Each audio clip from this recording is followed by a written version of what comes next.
cornfield. He told himself it was wind in the stalks, nothing more. But the sound had shape, and it carried a tune the way a bottle carries a ship. It rose up from the edge of the north field just before midnight, thin and certain, 3 notes first, then a run, then a pause, that felt like a person making room for breath. The night in Story County, Iowa, was the kind that makes a kitchen window into a mirror. He stood with one hand on the sill, the other around a chipped mug, and the whistling kept at it, unafraid to be heard. Before we begin, tell me where you're listening from and what time is it there? This was late September 2015. The day had been warm, sky rinsed clean after a brief storm, gravel roads drying into their usual rattle. The farm sat a mile and a half south of Nevada, east of the Skunk River, where it hooks like a lazy elbow. The corn had gone that heavy, dull gold that means the grain is ready and the husks are sick of holding on. In the house, the bedside clock down the hall said 11:52. On the porch, a moth bumped the bulb, reconsidered, bumped again. Merritt Dow listened and felt his scalp move, the way skin does when a memory gets up and looks at you. He had heard whistling most of his life, but not like this. His father had been a whistler when he repaired the sickle bar, when he checked the tension on the auger belts. His grandfather, too, walking the rows with a plug of tobacco and a tune older than the tractor. Merritt could place a tune by county if you gave him a night and a jar of iced tea. This one, though it didn't belong to any porch or station wagon, it had the small brightness of a fairground and the old soul of a hymn, mixed wrong on purpose and still somehow right. He set the mug down, pulled on his boots without bothering with the laces, and stepped into the porch light. The whistling came again, 3 notes that stepped down like someone walking off a train. He clicked off the switch. The yard went honest. The gravel drive was a gray river. The corn made its tinny rain sound whenever the breeze remembered its job. To the north, the trees along the fence line held their breath. Merritt had a habit of heading toward curiosity as if it were a calf out past the fence that needed fetching. He took the flashlight from the hook, the heavy kind with a rubber grip, and checked the batteries the way a person checks their pulse. He told himself this was neighbor trouble, or a kid from town testing bravery on a Friday dare. He told himself this was what the night does to grown men when sleep holds them by the elbow and then lets go.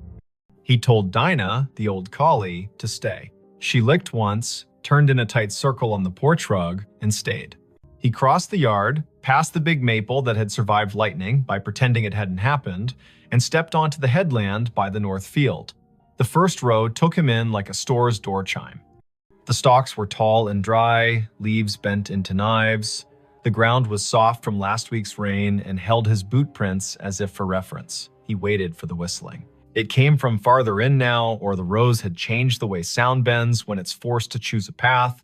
He chose a path. He took row 18, the one that ran with the slight slope and the way water teaches roots to drink. His father had run the planter careful this spring, GPS straight when the signal behaved, by eye when it didn't. Row 18 should have held like a rail. The stalks pressed against his sleeves. The flashlight beam drew clean wood into the dark leaves, bleaching white, silk like old hair, dirt a puzzle of last year's husks, and this year's pennies of mud. The whistling stopped. He stood still. His breath sounded like someone else's in the mask of leaves. He tasted dust. He listened until listening felt like a rope he had to keep from dropping. Farther north, down toward the low spot by the drainage tile, it started again, only louder, as if the person had turned their head and decided the audience was worth the effort. Merritt moved. 3 rows over, the tram line cut across, a packed strip where the sprayer had gone in June. He took it. The corn arched overhead, leaves flicking his ears.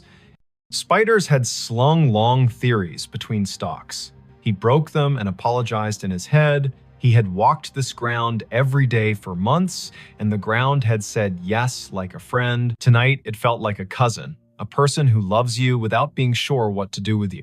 He reached the low spot. The field dipped and turned its face toward the tile that ran down to the ditch.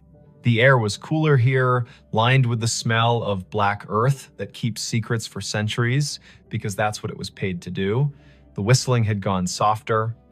A trill rose up like someone trying to make light of an apology. Merritt swept the flashlight sideways. The beam caught the blue reflection of something small and glassy. He crouched. A marble. Blue, with a pale ribbon curled inside, half under a leaf. He touched it with one finger and felt the way glass feels when it learned patience waiting inside a pocket for its chance. He stood, and the beam hit another, green this time, lodged at the foot of a stalk. He put them both in his shirt pocket without thinking which pocket meant past and which meant present. "Hello," he said. The field appreciated the effort, if the small answering hush meant anything. He wasn't the kind of man who called out names into a place that did not have names to call back. He was the kind of man who waited and then took one more step, the way you do with cattle that have decided the gate is optional. He took one more step. The ground had a memory. His boots sank an inch, then two. He pulled up. The mud let go with a sound like a low laugh. The beam found a scuff in the soil that wasn't his. It had rained the day before, a polite rain that brightened the world and left. Tracks should be fresh. This mark had a sharpness to it he didn't like. He aimed the light again. The scuff came to a point. Not deer, not raccoon. A toe of a boot slid sideways and corrected because the body above that boot had decided to remain upright. The field held that story and did not mind telling it. The whistling kept on. It moved east. Merritt moved too, allowing the rows to push him into the old waterway nobody planted because it cost more to argue with a ditch than to go around. He hit the bank and paused. The sound was close enough now to feel the mouth that made it, the slight wet at the end of notes, the breath through teeth. Above the ditch, on the fence line, a scarecrow leaned into the moon like he had been invited. Merritt had dressed him in a flannel shirt in July to keep the birds from laughing outright. Now the shirt's checks looked like an argument. The hat had blown off sometime in August. The steak had a twist in it the way wood does when it was alive and insists on a personality after. The scarecrow whistled. Merritt's body did not move in the way of cartoon men. He did not jump. He did not fling the light so hard the beam went to the stars. He stood, the way a person stands when what he sees insists on being nothing but what it is. He put the light on the scarecrow's painted mouth. The paint was flaked, the smile wrong on purpose. His father's old gloves were nailed to the crosspiece, fingers bent into permanent work. The straw at the neck had learned the shape of wind and refused to unlearn it. The tune came again from behind the scarecrow, clipped by fence wire and field. He played the beam along the fence. This line had been his grandfather's.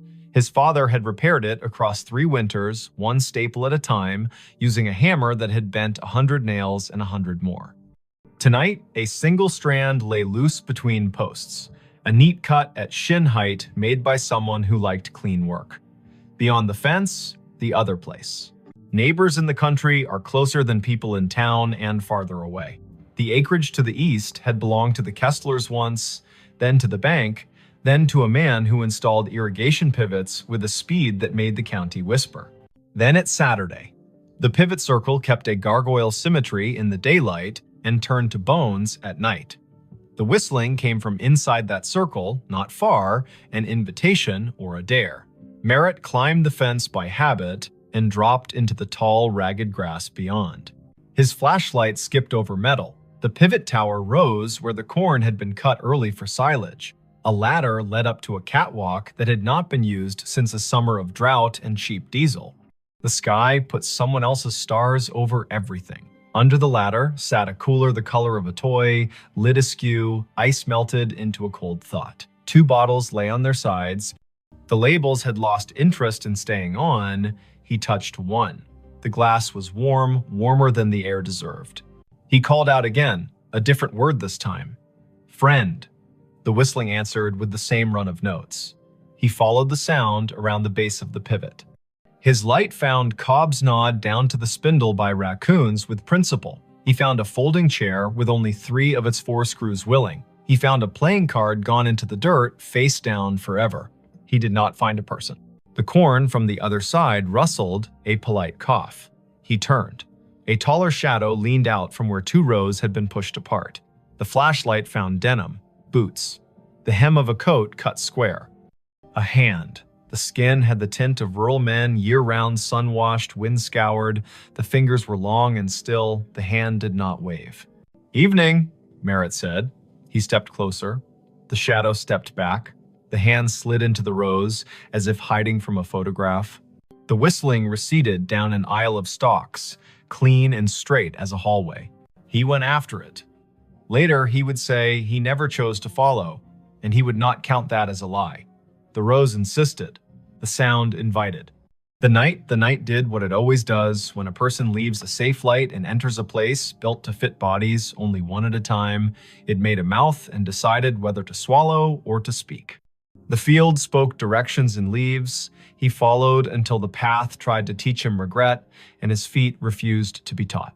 At the heart of the pivot circle, the ground sank another foot. He stumbled once, caught himself against a stalk so dry it cut his palm in a clean straight line. He swore, quietly, with vowels only. The whistling had slowed. It drew out a single note and hung it in the air as if asking him to name it. He named it Unkind. He turned off the flashlight. Dark held him like water does when you slide under and open your eyes. The field went black, then not. The sky had its thin light, the stars arranged their patient omissions. The rows were no longer alleyways, exactly. They were sentences. A breeze moved through and added commas. He stepped forward into a word, then another. The whistling stopped. He waited. He could hear the pivot tower creak, a metal thought adjusting. A truck moved way off on County 18, 3 miles at least. Tires with thick voices, a man's radio too loud in the cab because the night drives its price down for everyone. He waited until the waiting was its own problem. He reached for the flashlight. The beam hit denim again. Close. A shoulder. He yanked the light up and met a face. It was not a face he knew from today. It might have been a face from a photograph under glass at the county fair, past names, eyes poured in. The hat was the wrong cut for now and the right cut for when hats were more than hats. The eyes adjusted to light with the slow patience of a barn cat in a doorway. The mouth held a shape that wasn't a smile and wasn't what comes later. The cheeks were hollowed in, the way working men's cheeks sag when they finally let the day have them. "Don't," the man said, not loud. He lifted one finger the way a teacher does when she'd rather not get stern. "Don't shine." Merritt lowered the beam to the man's chest. The denim had a tag that read, "Kessler in faded thread," as if a mother had stitched it when mud was the usual weather. The man nodded, brief. He put 2 fingers to his mouth and whistled the run again. The note slid under the leaves and came back altered by straw and distance. "Had to see if you'd come," the man said. He did not offer his name. He did not ask Merritt's. The field did the introductions it believed in. The man tipped his chin toward the north, where the ditch had cut a new curve 2 springs ago, and nobody called the county because sometimes you let water take responsibility for its own choices. "Come on, then."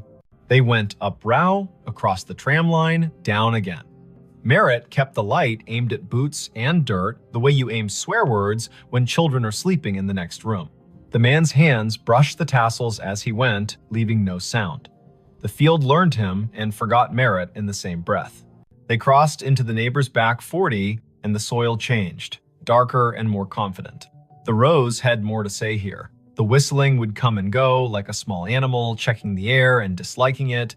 The man stopped at a patch where the stalks had been storm-bent and then righted themselves out of pride. He crouched, hand out, palm down, on top of a flat stone that had no business on this ground. The stone was square. It held an iron ring in one corner. He tapped it. The sound returned like a jar lid. "Used to be a storm door," he said. "For the root cellar. They built the house up there." He flicked his eyes toward where the stars thinned and the silhouette of a ruined chimney picked its teeth on the horizon. "Tornado took it in '54, you know that." Merritt nodded. He had heard the story. The county leaned on that year. It changed the way people believe in roofs. 3 days after, the man said, setting his palm to the stone like a pledge, "My brother thought he heard whistling here. We believed him because he was the kind of boy who told the truth, even when it meant he had to walk back and fix something. He followed it. Everybody followed it. Men with boots and women with cakes and ropes and tubs and a feeling of the back of their necks being breathed on. We pulled the stone up, we brought lanterns. It goes under like a snake down there. The cellar does. We didn't find anyone. No boy, no breath. Just apples rolling, because that's what they do when people die. Things keep their job anyway. We closed it back up. Weather put a shoulder on it. And now, he stopped. The whistling came, this time from under their feet. It rose up through the stone like a trick, thin and mean and a little proud, a tune that went square, then wandered off the edge. The iron ring shook against its socket with a burr. Merritt felt the hair along his forearms ask for a vote. Now, the man said, it calls people here when it's time. He put his hand on the ring. I'm tired of it calling people here who are not me. He lifted. It did not rise much. The hinge had rusted itself into religion. The man looked at Merritt, not pleading, exactly, not persuading. He looked like a person offering you the end of a sentence the world has been running too long. Merritt set the flashlight down on its base and got his fingers under the corner. The stone was heavy-hearted, more weight than mass, the kind of weight that comes from being asked to hold back a story. They lifted together. It rose an inch, then two. It settled on a ridge of broken brick. The smell answered before the dark did. Apples, old and bitter, work that had gone on without supervision. Cold earth that had kept promises by crushing them. A draft moved across Merritt's knuckles. It took his body down a list to be sure each part remembered what stand means.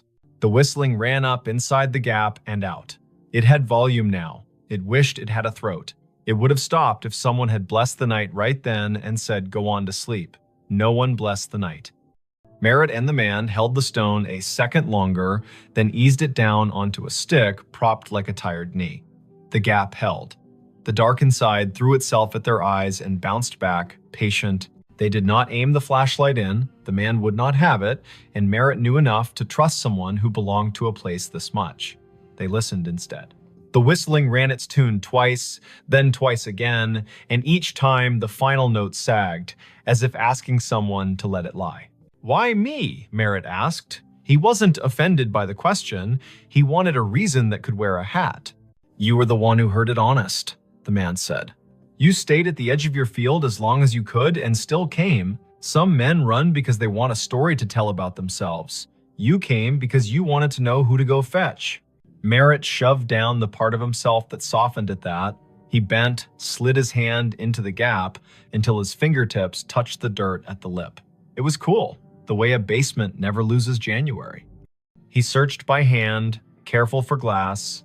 Nothing but pebbles and the slow grind of last century's lessons. The whistling faltered. It shortened itself and became 3 notes, those 3 notes he had heard at the kitchen window, the 3 his father had bent into the radio between ballgame innings, the 3 his grandfather had used to call a dog that never needed calling. He withdrew his hand and stood. The man had his head down, listening as if his bones were the receiving equipment. He began to hum, not the tune, but a harmony low and uninsistent. The whistling slowed. The cellar air came up wetter than before, fouled for a second by something like breath, and then clean. The whistling stopped. They waited a full minute, then another. Merritt counted, slow, as if a child in a tent had asked him to promise monsters were on vacation. The ground under the stone was a fact again. The man let his harmony stop, the notes settling like a bird on a line, and then choosing not to stay. He knelt and pulled the stick, and the stone met its ledge with a sound like a chest closing. Sometimes, the man said into the calm, it wanted an argument. Sometimes it wanted somebody from back then to say his name and make a promise. It wanted a mother crying on the dirt. It wanted men with rope because rope makes everyone feel helpful. Not tonight. Tonight you came and you didn't carry any of that. You just listened harder than the field wants you to. That's enough.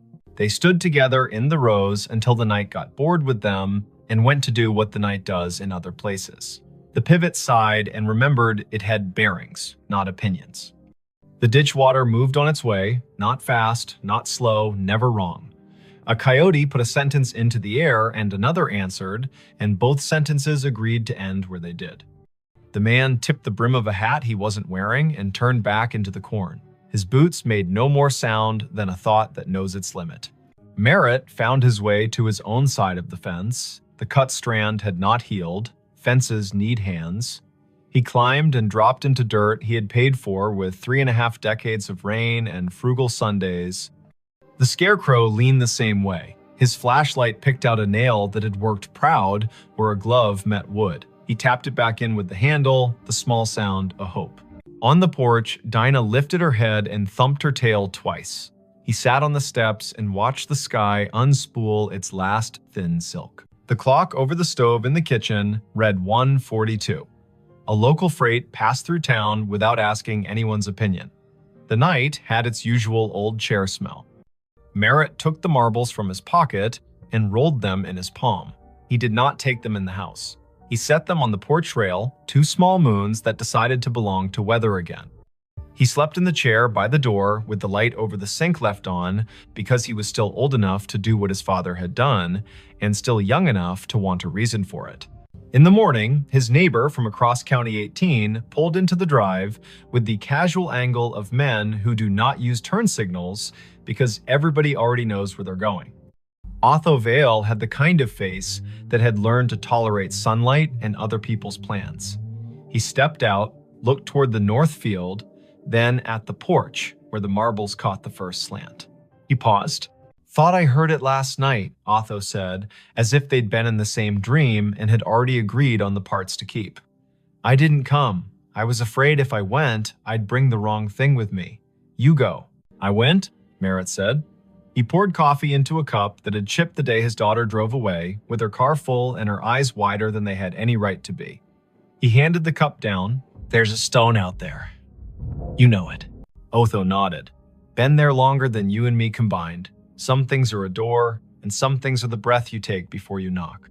They sat without sitting, Otho leaning on the post, Merritt half on, half off the iron chair that had belonged to his wife's aunt, and squeaked like the first word of gossip.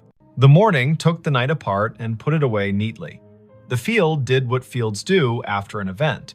It pretended nothing had happened and invited you to harvest.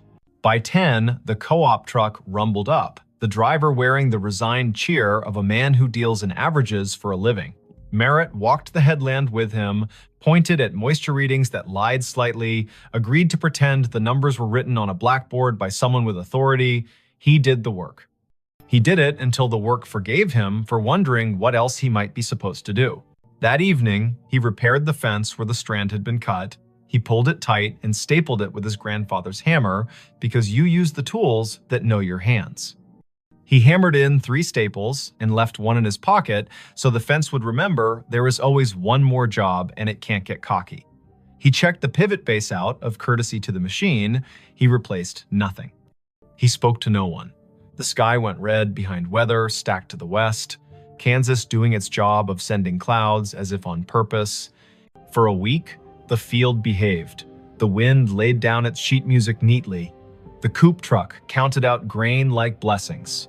He slept at the proper times and did not wake to odd hours with the feeling of someone whistling at the edge of his life. The marbles stayed on the porch rail until a grackle knocked one off and it rolled into the peony bed and took up residence there like a kindness. The other slid into the pocket of his jacket and made friends with a nickel and a screw. On the 9th night, just after the 10 o'clock news told its last hurries, he heard the 3 notes again quiet, like acknowledgement, not summons. He walked out to the north edge and stood with his hands in his jacket, listening. The breeze had a bite, the first hard frost would be soon. He unlocked the gate at the lane and left it open for an hour, for no reason at all anyone else would endorse. He closed it again out of habit and walked back slowly, because a person should walk slowly sometimes or the land will feel cheap. He did not go back to the stone unless the sound asked, and it did not. He did, however, leave a small jar on the porch rail next to where the marbles had Saturday. It held nails, the good kind, old, with heads like pennies. Every day when he came home, he put one in his pocket, and every day when he went out after supper, he took one back to the fence line and put it in a coffee can under the scarecrow's torn shirt. Nobody told him to. He liked the weight exchange. He liked that fences need reminding and that the world is not improved by a man who ignores a slack line because his thoughts are more interesting. October reached both hands across the month and pulled. The trucks came and went. The harvest went well enough that he stopped thinking about what could have been if it had rained 4 more afternoons in August. He slept, he woke. The whistling did not return in any way that made him leave his chair. He began to tell himself he had imagined a portion of it, as a man will do when a thing does not ask for money or apologies. Near Halloween, his daughter called from Cedar Rapids, a night shift at the hospital, voice folded with fatigue and the kind of joy that remembers to leave room for the day. He told her about the fence and the harvest and the brakes squeal on the auger wagon that he had decided to live with until January. He did not tell her about the cellar. He would, maybe, when she brought the little boy down for Thanksgiving and they stood by the ditch and talked about frogs like a miracle. He would, maybe, if the field asked them both. In late November, after the last corn went into the bin and the bin talked in its sleep, the county put on its winter color. The field showed ribs, the ditch showed its honest bottom.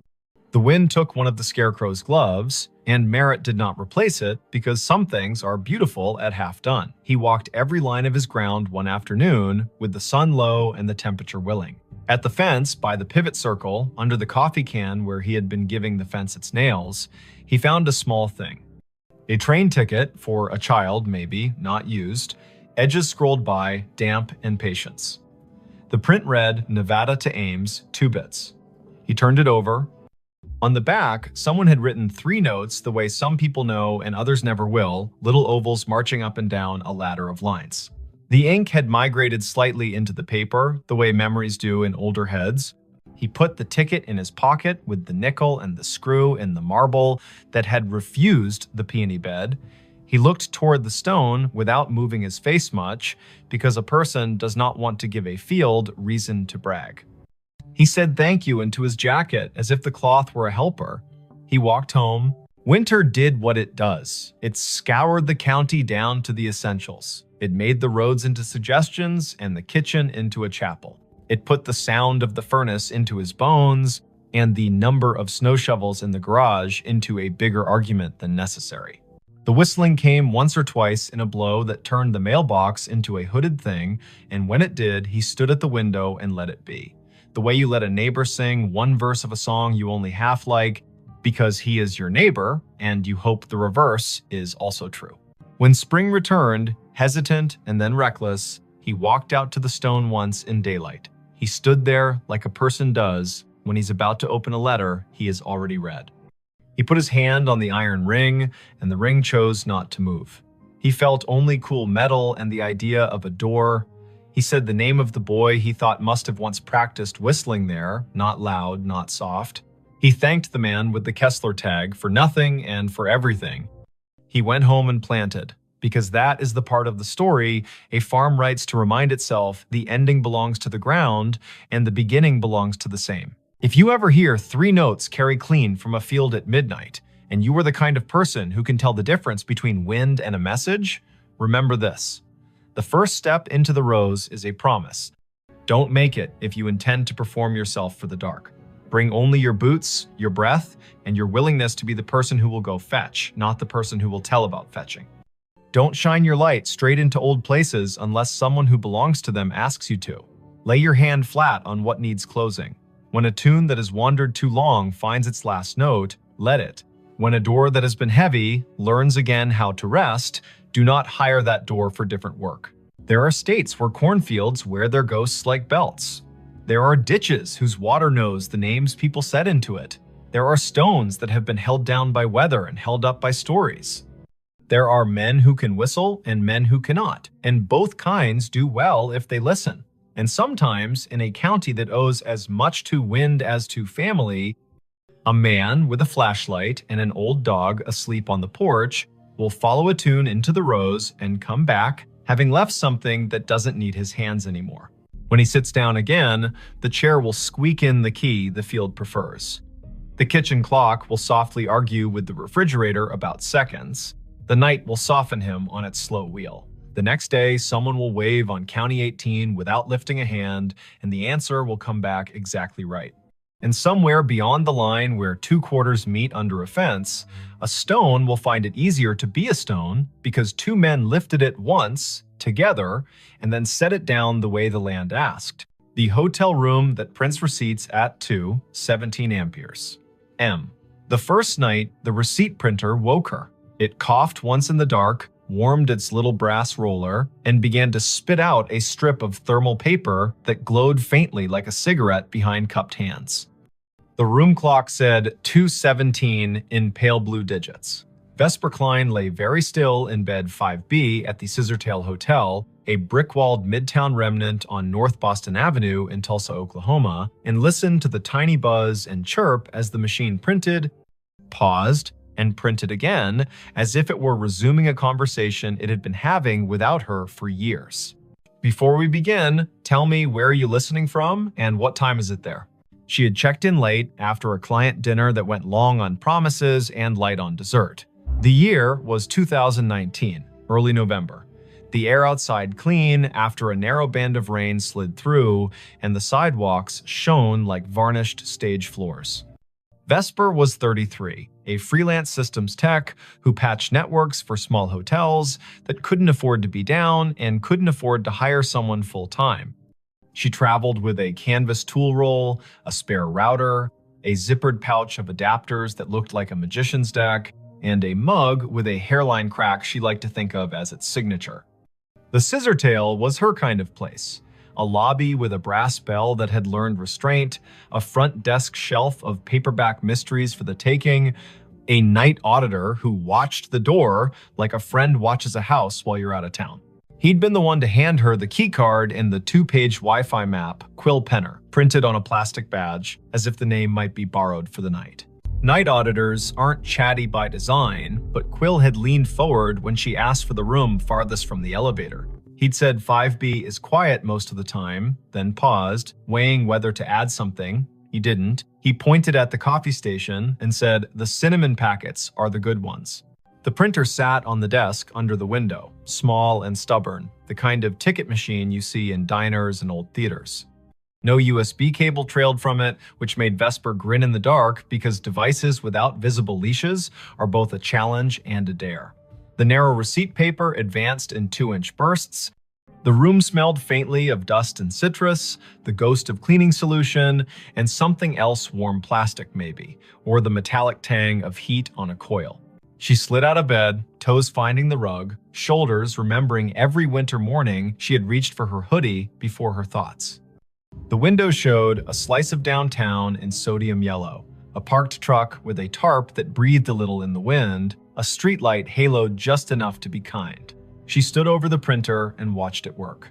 The top of the fresh strip read guest ledger at the margin, then a line of text that made her blink. Check-in, Harlan Row, rate $14.50, room 5B arrival, the 12th of October, 1958, comments, 2 pillows only. The paper was unbrowned, the font bold. She knew thermal stock fades to beige with sunlight, goes blotchy with time, and curls if you leave it near a vent. This looked new, but the data was from a year you had to say out loud to make it believable. The printer hummed again and produced another line. Check-in, Odetta Meyer. Rate, $12, room 5B. Arrival, the 4th of May, 1957. Comments, traveling with songbooks. She tore the strip and laid it flat on the desk, then pressed a finger to the cool plastic of the printer, as if touch might confess what the eye couldn't. The machine did not shake. It simply waited, polite as a clerk, with more to say. At 2:23, it stopped. A little green light near its only button winked twice like a made-up code. Vesper set the paper on a coaster, lay back down, and stared at the ceiling where the streetlight's slatted glow made a grid like a rehearsal. In 2 minutes, the heater clicked, the mini-fridge answered with its own throat clearing, and her body did the sensible thing it does when a problem cannot be solved and the hour is improper, it slept. Daylight always rationalizes the night. Vesper showered, dressed, and went downstairs with questions arranged in her mouth as if they were items on a parts list. Quill stood behind the desk with a pen balanced across his knuckles like a small seesaw. Room 5B printed receipts at 2:17, she said, like a person reporting a minor plumbing miracle. She slid the strip across, he read it, eyes moving left to right once, then again slower. He did not touch the paper, as if touching would make him complicit in whatever time wanted. He leaned in. You know how old buildings have old anchor points. You hang a new painting, but the wall still remembers the nail. He lowered his voice. That room was a manager's office back when this place was the Francis Motor Lodge. They kept a ledger in there, typed out receipts on a half-width machine bolted to the desk. At close, they printed a roll of check-ins for the night, tore it, and rubber-banded the strip to the hardback ledger. Quill tapped the counter. Once, twice. I've heard the story since I was a kid, but the machine in that room was long gone when the Scissortail bought the building. That, he nodded toward the strip, is a thermal ticket printer from the last decade. We put it in to spit bar tabs during wedding weekends. He smiled without humor. The bar's downstairs. He told her what he knew, which was more than most people get for free before 10 in the morning. 2 nights a month, irregular but stubborn, the printer in 5B came alive at 2:17 and printed names from when the room was an office, and the office took cash, and the cash came with a handshake, and sometimes a song. Housekeeping had tried unplugging it, but the little machine held on to its paper and its green light like a dog holds a ball. Engineering had replaced it with a new unit. The new unit learned the trick too, as if the wire in the wall had a voice. Once, a manager put the printer in another room. It printed in the other room. At 2:17, Vesper asked the question an auditor would ask, "Why 2:17?" Quill lifted a shoulder. Night audit on the old system rolled at 2. The manager, a woman named Adelaine Merritt, he wrote in her diary, he gestured toward the wall where black and white photos of the old Francis hung in frames. The audit took 17 minutes most nights because the room charge calculation was slow. He winked, a habit to soften hard edges. That's what the Haunted History Tour says anyway. My grandmother worked housekeeping here in the 60s. She said Adelaine was the kind of woman who could silence a room by looking at a clock. Quill slid the strip back to Vesper. I don't put much stock in anything that prints on its own. But I don't stay in 5B either. She laughed, but softly. I'm the right kind of superstitious, she said. The kind that believes in loose cables and also in writing down names. She folded the strip, tucked it in her notebook, and promised the front desk a stronger signal on the north wing by supper. Work made the morning sensible. Vesper crawled into the equipment closet on 5, balanced her laptop on an inverted bucket, and watched packets move in tidy lines across her screen. The Scissortails network roamed like a polite guess slow if you needed it to be fast. Fast if you weren't asking.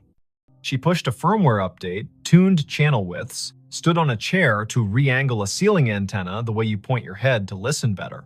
Lunch came from a food truck with a chalkboard menu and a line that made the air smell like cilantro and good intentions.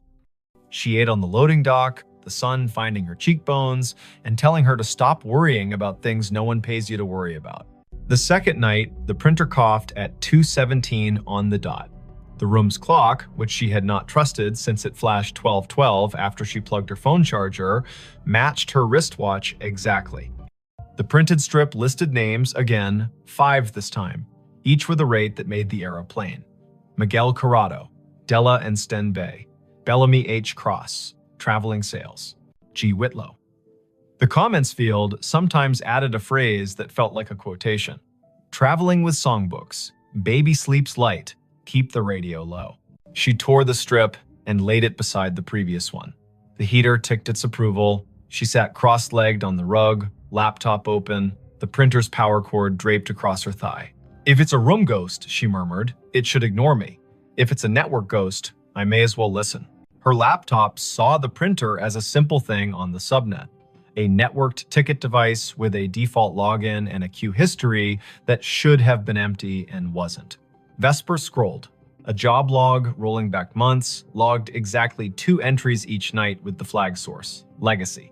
Someone had written a silly little module into the Scissortails aging property management system, a module that echoed old file structures for nostalgia tours during October. She'd seen that kind of thing done for fun. But this module contained descriptors she didn't recognize. Ledger spool, carriage return key, ribbon jam. These were words from a different machine. The audit program triggered at 2. The ghost queue called itself at 2:17. She checked where it pointed. The path wasn't a path, it was a device ID that didn't match any modern naming scheme. She pinged the device. No answer. She traced the MAC. The vendor code came back to a company that died before the internet had central registration. That made her skin feel too tight. In the morning, white coffee cups clacked, and the lobby television played low, the weatherwoman pointing at a band of storms where storms like to form. Vesper asked Quill if there were schematics for the old building. He pointed to the office behind the desk. Ground plan framed on the wall. Maybe useful. The hotel had been 2 buildings stitched at the seam. The Francis Motor Lodge on the east, a narrower annex that used to be a savings bank on the west, joined by a flyover corridor at 3 and a clumsy arch at 5. Room 5B sat where the old bank manager's office once had been, according to a penciled note at the edge of the plan. There, a scrawl, printer niche, in lighter pencil, spare line to basement. Quill warmed to the problem the way night auditors do when daylight invites them to be citizens. He called maintenance. A man named Orson arrived in a polo with his name stitched in blue and a toolbox that had its own opinions. Together, they moved the desk in 5B 6 inches and then 3 and exposed a painted-over conduit hole at the baseboard with a thumb-width chase running down into the wall. Orson whistled between his teeth. "That's no Romex. That's armored cable from a generation that believed steel could keep time." He tapped the baseboard with the handle of his screwdriver. It answered with the hollow ring of an old closet. In the basement, they found the closet where the spare line went to not exactly die. The air was colder down there, humid the way the past is humid. A metal cabinet stood against the wall, padlocked, a gray panel humming like a neighbor practicing scales. Orson tested the lock with a pick he swore he hadn't lost. The door swung open. Inside, another little printer sat, twin to the one upstairs, its power indicator dark, its paper roll neat as a submitted term paper. A thin cable ran from a bracket down into a conduit box with 2 stories to tell. One was modern CAT cable, patched to the scissortails switch. The other looked like fabric-insulated wire on lead. Orson touched it with reverence and withdrew his hand. "You shouldn't be alive," he murmured to the box. Then he turned to Vesper. "Want me to pull the breaker for this room tonight at 2:15? See if it stops." She shook her head before she quite knew why. The motion felt rude. "Let me listen once more," she said. "Then, if it's a loop, we cut it." The third night, nothing is supposed to happen. Patterns prefer 3 as a way to make you distrust them. Vesper made tea in the room kettle with the cinnamon packet Quill had sworn by. She texted her brother a photo of the printer and a caption that read, "Haunted Bar Bill." And he sent back the shrug emoji that meant, "I love you, but weirdness is your brand." At 2:17, the printer began, but this time the sound rode a breath of air cold enough to raise her arm's small hairs. She stood close enough for the paper to curl against her knuckles and read each line as it arrived. Check-in, Adelaine Merritt. Rate, comp, room, 5B. Arrival, the 12th of October, 1958. Comments, night audit. She reached for the strip and her fingers trembled, mildly, like a person handed the microphone at a small funeral. The machine whirred without printing for a count of 6, then resumed, the font just a touch lighter.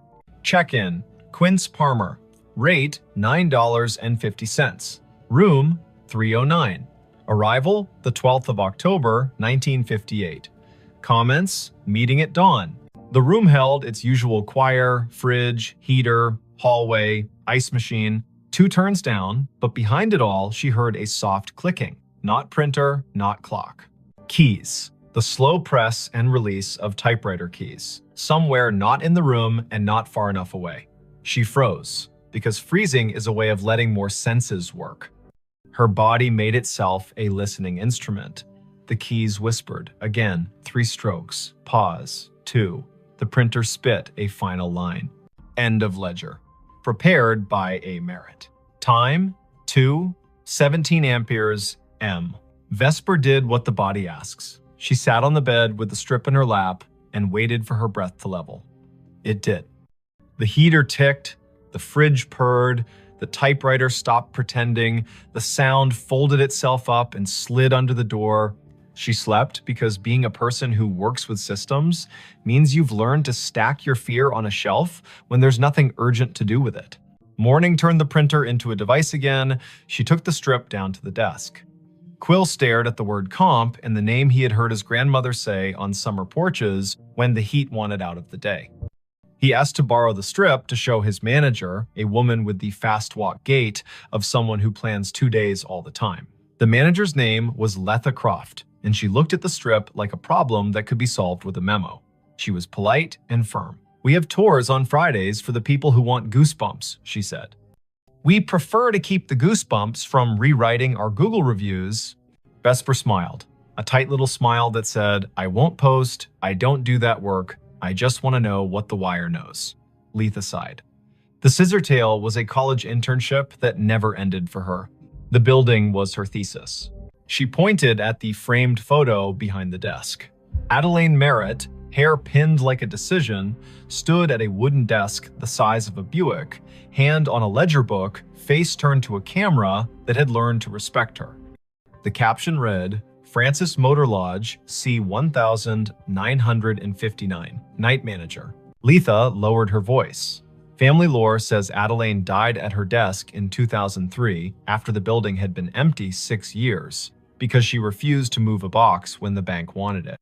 The family had the key to the back door from the old days. She snuck in sometimes to straighten things that did not require her. A neighbor saw her light. By the time anyone checked, the coffee had gone cold and she'd written the date on a yellow legal pad with a line under it, like an anchor. I don't know if the story is true. I do know names have a way of using rooms until you say them out loud and then they rest. That afternoon, Vesper sat on the floor of 5B with her laptop and a coil of patience. She sniffed the packets between server and printer and saw the little ghost job present a string of bytes at 2 minutes past 2, announce itself as ready at 2:16, and request the queue at 2:17 with a line that included a date spelled in words, not numbers. October 12. She set a capture to record it tonight. She did not know what she would do with the proof, but the act of capturing felt like putting a box around a wild thing without requesting its death. The fourth night, she did not sleep. At 2:16, the room gathered itself. At 2:17, the printer began. The first name landed like a quiet gavel, Harlan Rowe. Again, as if the ledger wanted to list the set that belonged with the date, as if the building had a playlist for that night and needed it to end correctly. The second name, Odetta Meyer. The third, Quince Palmer. The machine word, then it printed a line that wasn't a line she understood. Checkout, A. Merritt. Time, 2:17 amperes. M. Balance, $0. Drawer, locked. The room changed temperature by a needle's width. The way a body registers changes a thermostat does not. The typewriter sound returned, louder, as if the keys had moved closer, as if someone had rolled the desk chair to the doorway. Vesper stood. The bathroom light made a rectangle on the carpet. She turned it off and let the room be only the room. In the dark, a kind of courtesy arrived. She spoke to the space like a person speaks to a skittish animal. "I hear you," she said softly. "I see what you print. If you're finishing something, finish. If you need a witness, I'm here." The keys worked once, gently. The printer fed a final inch and stopped. The heater clicked off as if called on. The fridge made a small, delighted sound, the way fridges do when they extract a victory from physics. Vesper lay down slowly, like a person trying not to wake a toddler, and watched the window make a square on the wall. She did not sleep much. She did not feel punished by that.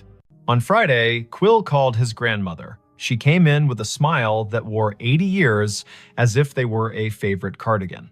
Her name was Thalia Penner. She had hands that did hair buns right the first time and eyes that counted change without looking. She stood in 5B and curtsied to the air, lightly, like a joke only the past finds funny. She pointed at the baseboard where the printer niche had been long before this printer knew it was one. And she told a story the way people in the middle of the country tell them, in straight lines, with pauses for the parts that don't quite behave. Back when the Francis was a stop on the oilfield run, she said, Adelaine kept books for men who couldn't read receipts and kept rooms for women who didn't need to be asked why they traveled alone. She printed the audit every night, tore the strip, tucked it under the ledger ribbon, and locked the drawer. Her niece said she was proud of how long she could do the math in her headroom tax, city tax, discount for the flood man whose boots never dried. When the hotel closed in 1997, Adelaine kept a key. In 2003, she came in one last time to make the numbers even. She wrote the date, she drew a line. She put her hand to her chest like she was looking for a pen and fell as neat as folding a shirt. The firemen took 10 minutes to arrive. I put flowers on the door, and then the bank put a new lock on the door, and then time put dust on the lock and years on us all. Thalia reached out and touched the printer as if it were the hem of a dress in a department store window. Adelaine believed in drawers that closed, she said. It sounds like over again at 2:17, she gets to do that part, finish the roll, tuck it in, say goodnight to accounts. She is the kind of woman who would find that worth doing. Vesper spent Saturday building a workaround that no manager had asked for and no ghost could be fooled by.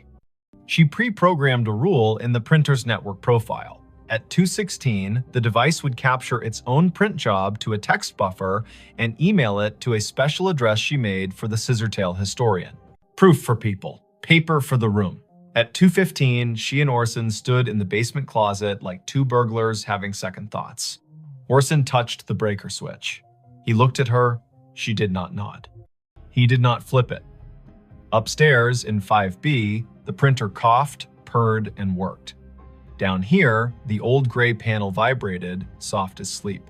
At 2:20, Vesper's email pinged her phone with a single message. Subject, ledger. Body, 3 lines. Names, rates, the comp, the sign-off. Prepared by A. Merritt. Time, 2:17 amperes. M.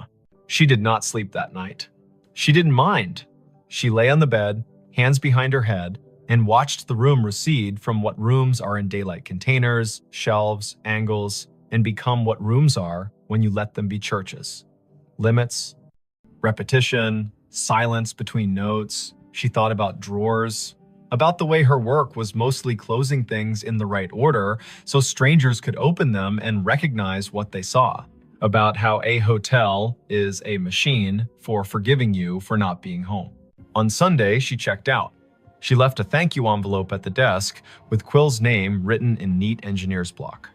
In it, a printout of the email rule and a small drawing she'd made of the baseboard hole with an arrow labeled here, "The wire remembers." Quill held the envelope like it might be heavier than it was. Letha met her at the door. "I can't exactly put this in a maintenance request," she said, meaning the week Vesper had just spent listening to a machine be more honest than any of them owed their jobs. "But I can tell you what we can do. We can frame a copy of your email in the staff room and call it the drawer letter. We can show it to anyone who works past midnight and forgets that ending is a kindness. We cannot run a Halloween promo in 5B because some stories don't belong to customers. We cannot unplug the thing that works for someone who isn't here anymore." Vesper smiled. That's more than most places do for the living. She drove out of Tulsa with the radio off, south, then east, then north again, the planes rolling around her like a low lullaby. She stopped at a gas station where the coffee was too strong and therefore perfect. She called her brother to tell him a story with no real twist and therefore true. She didn't say the name of the printer because sometimes a tool deserves privacy. She didn't say the name of the woman who closed drawers because she had said it enough. She didn't say 2:17 because she had learned to say it in her head as a kind of vow to be kind to the people who work at that hour.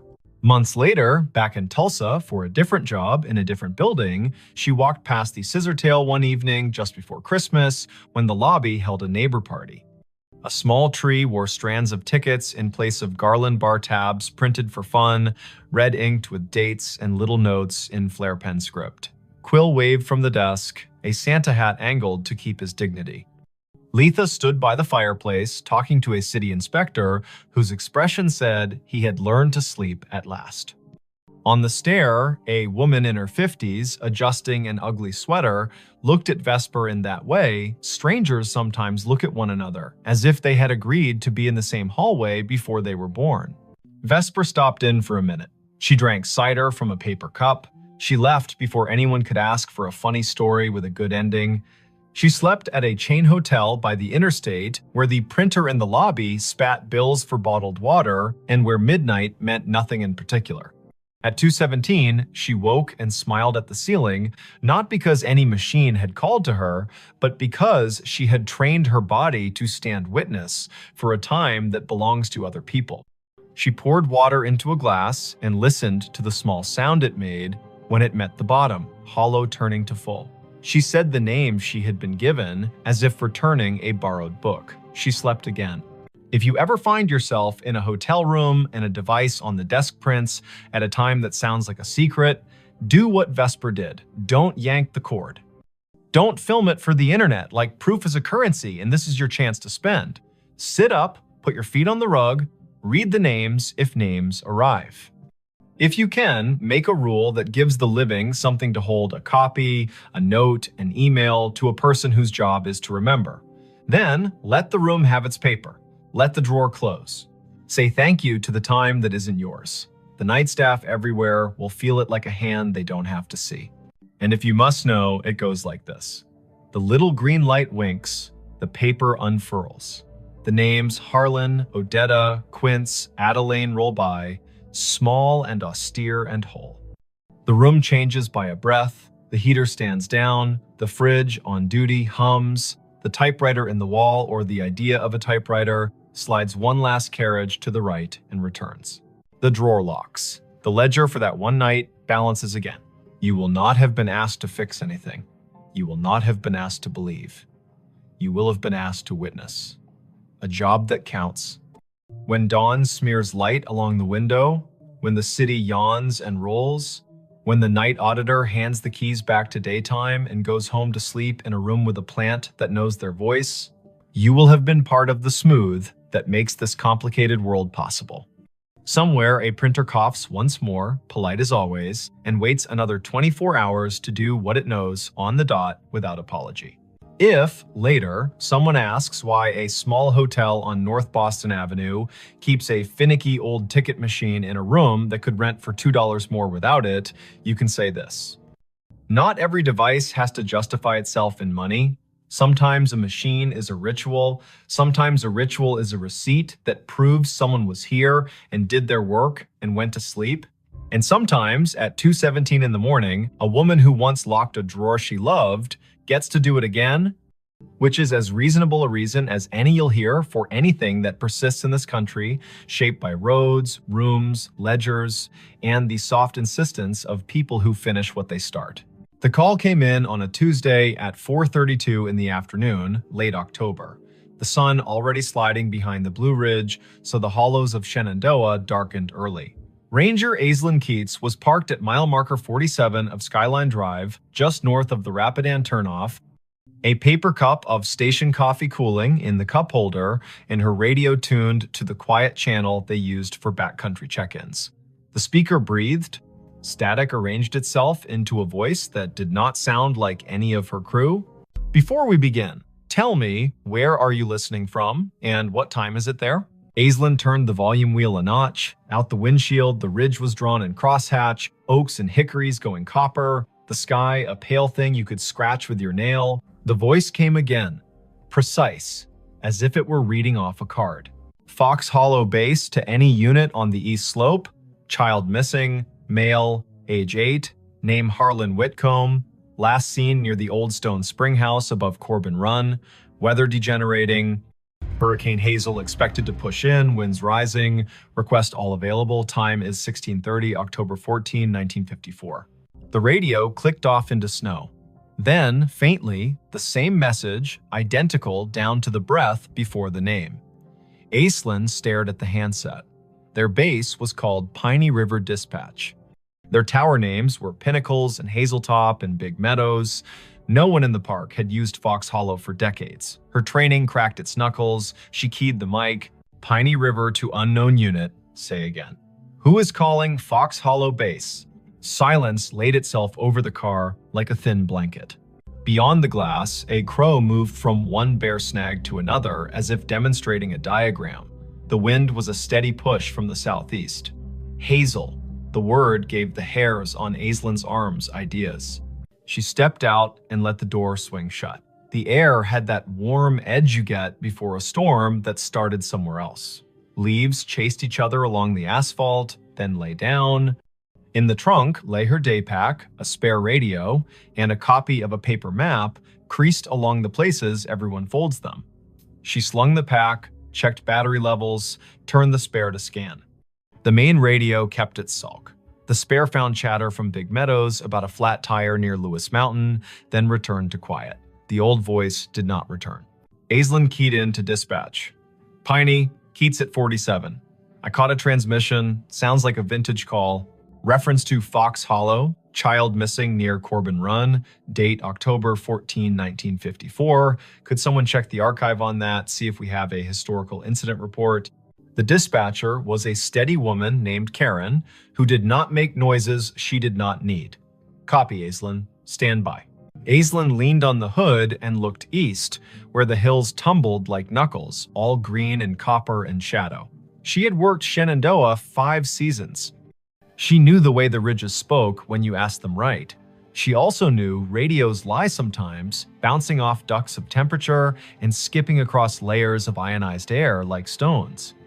She had heard voices from fire towers that had been torn down before she was born, and a farmer yelling to his brother on a frequency no longer assigned to anyone. She had never heard a date pinned to a hurricane whose name lived in the county's memory like a scar. Karen came back. We have a typewritten Keats, Incident 1954-H, filed at Piney River. Hurricane Hazel, multiple rock slides, a missing person in the Corbin area, that name you gave. It is a cold file. It does not say recovered. I repeat, not recovered. No remains located. Not closed.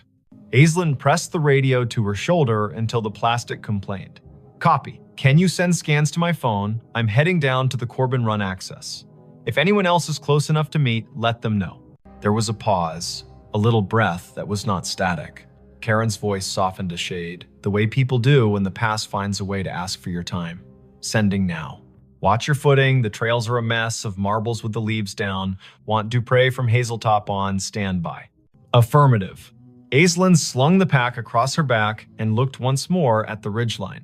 A truck from Fleet rumbled past, the driver lifting 2 fingers off the wheel in that rural benediction. Clouds had started as a rumor and were now themselves. The Corbin Run access was a gravel pull-off hidden beneath tulip poplars that had learned to whisper. Aislinn eased the truck in sideways and cut the engine. She took the trail with her boots, making small promises to each rock. The stream voiced itself down the hollow knit of last week's rain and this afternoon's melt of a single stubborn snowpatch in a shadow under a ledge. The map told the story of the lower springhouse, a square of stones where water had been convinced to behave. Above it, a ledge with a scatter of quartz chips, the leftovers of older hands doing older work. Aislinn kept an ear on her radio and the other on the creek. She caught the place where trail forgets itself and becomes deer. She found the old springhouse, its stones asking to be counted. She touched the edge of the low wall with the kind of gentleness reserved for quilts and engines. She did not say the boy's name. The afternoon pulled its shoulders in. The radio breathed again. Same cadence, same careful voice. Fox Hollow base to any unit on the east slope. Child missing. Harlan Whitcomb. Last seen near Stone Spring House above Corbin Run. Weather degenerating. Request all available. Time is 16:30. October 14, 1954. Aislinn shivered in the warm air.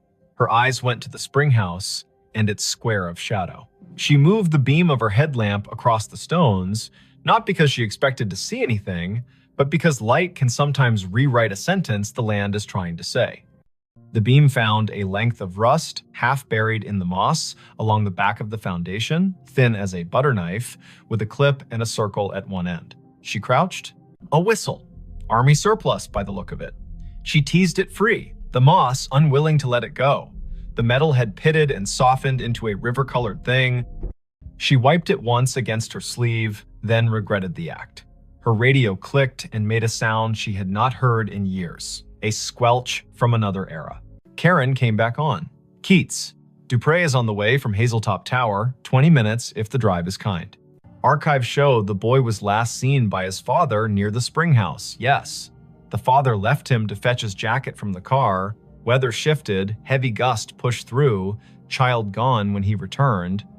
Tracks lost near the ledge above the run. 2 days of cruise, then Hazel brought the flood and they stood them down. The file has letters from the mother, 2 years after, asking if anyone found anything she could hold. Answer stamped no. Aislinn looked at the whistle in her hand, then at the spring that fed the run.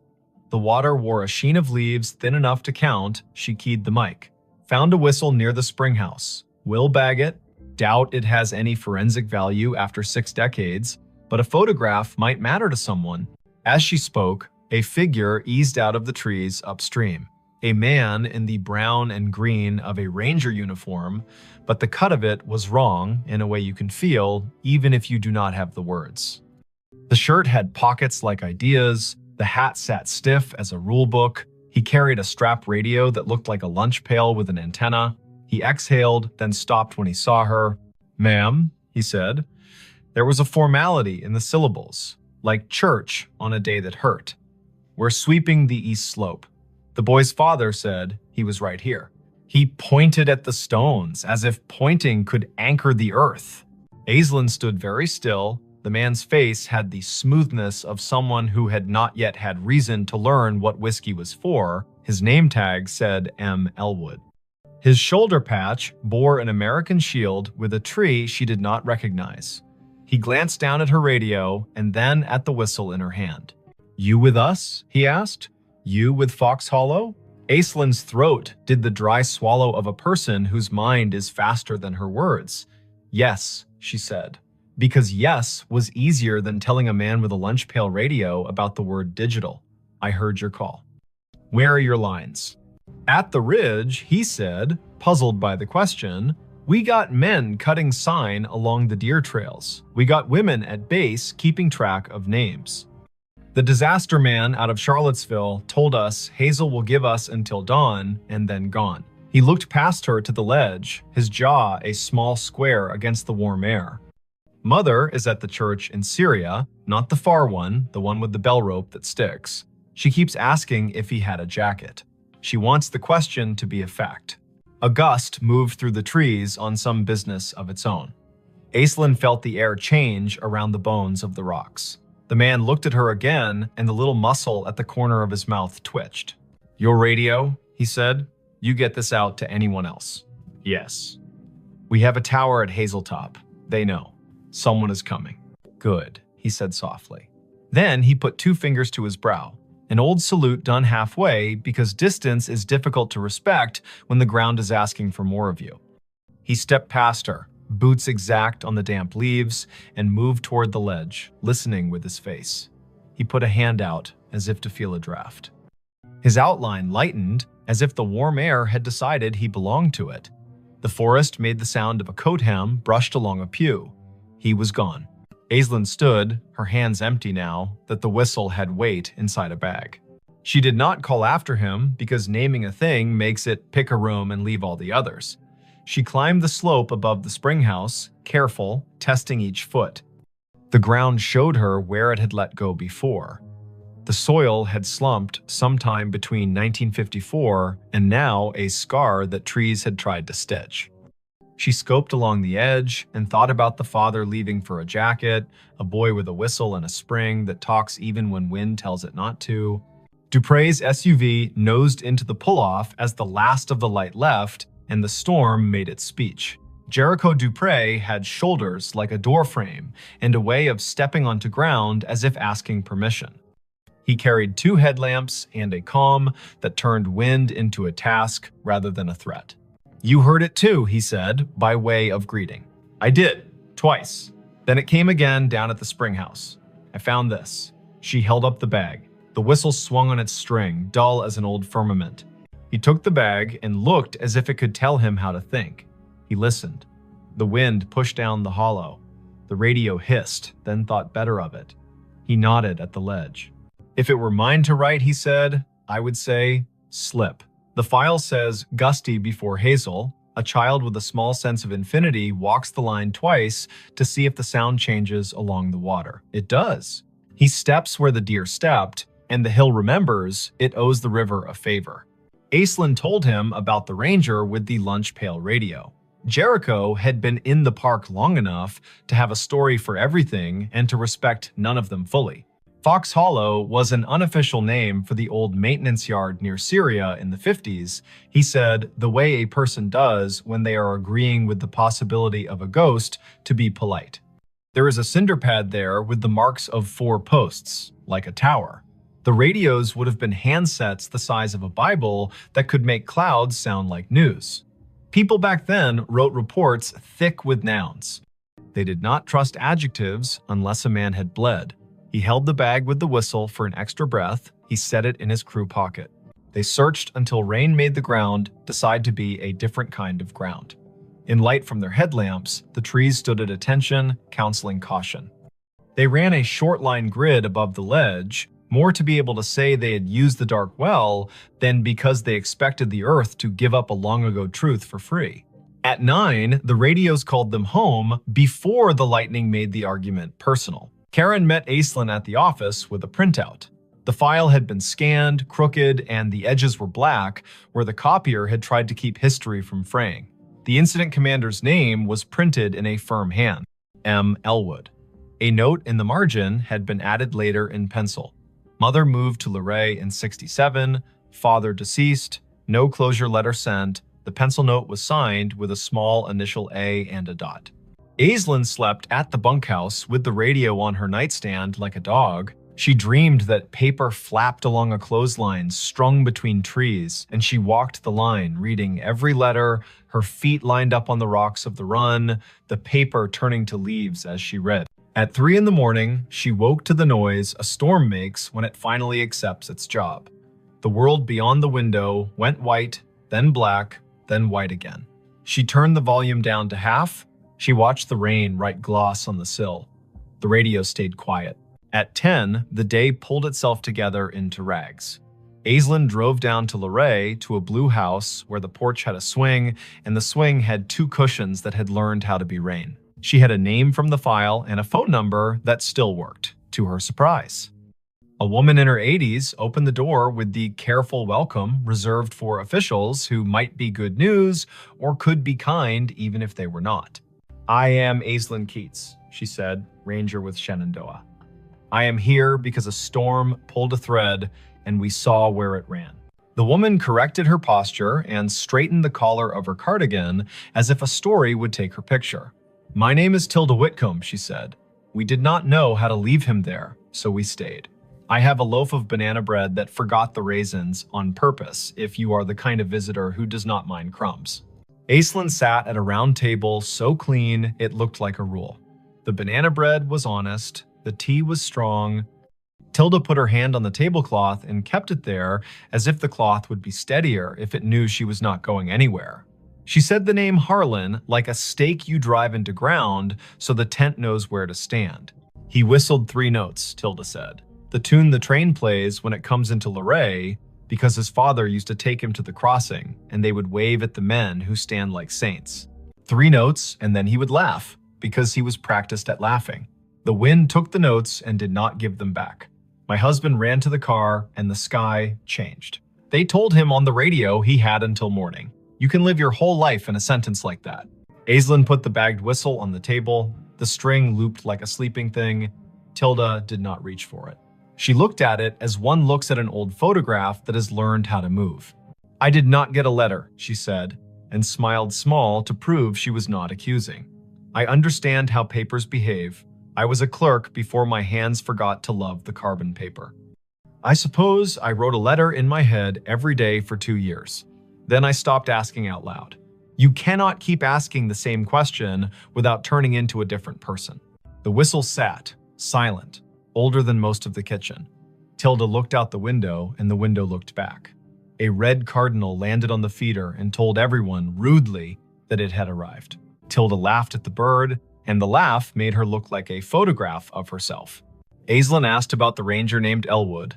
Tilda's eyes softened. "Martin Elwood went to our church," she said. "He was the kind of man who knocked on the door with his hat in both hands. He brought us a bag of oranges at Christmas and apologized as if the oranges had failed to be children. He wrote the report because that is what he could do, and he built a cinder block box for the tower that was not a tower, and then he got quiet, like men do, when they find out the world can keep a thing from them and they still have to go to work. Back in the truck, Aislinn let the radio hum. Big Meadows asked Pinnacles to send a set of cones to mile marker 62. A bear stared down a minivan with an intensity that made the parents breathe like swimmers.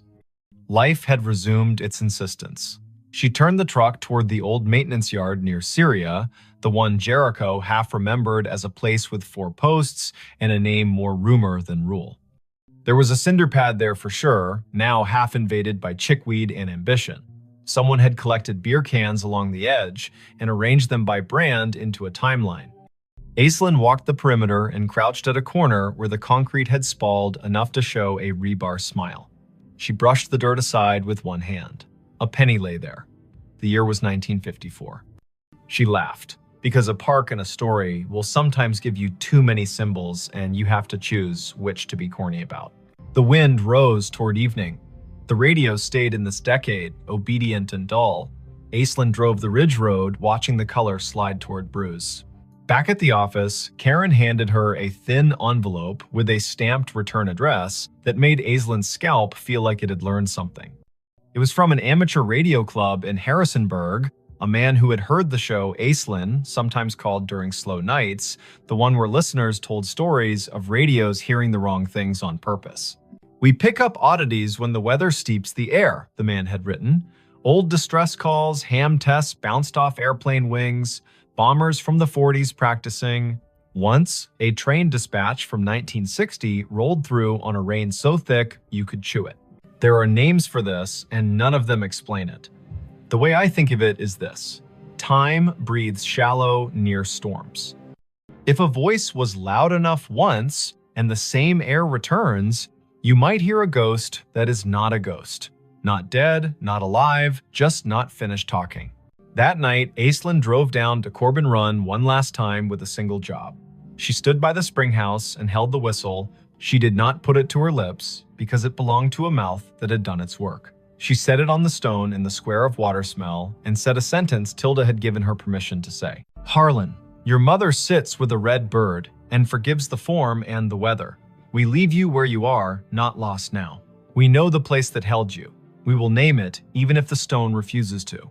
Thunder argued with a ridge to the west. Aislinn picked up the whistle, tucked it back into the bag, and snapped the bag shut the way you close a letter you cannot ignore any longer. Her radio breathed and then found words. "Fox Hollow Base. To any unit on the east slope. Search secured. Weather has moved us. We will resume when it lets us.